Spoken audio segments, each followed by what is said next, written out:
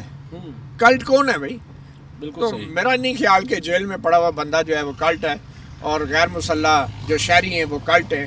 Cult ہوتے ہیں تو ان کے 14 بندے جو یہاں پہ تقریباً 2 سال پہلے شہید ہوئے ہیں اس کے ملزم پکڑے نہ جاتے. کلٹ ہوتے تو آدھی آدھی رات کو گھروں سے عورتوں اور بچوں کو اٹھایا جاتا اور ان پہ مقدمے بنائے جاتے ہیں. یہ کلٹ ہے.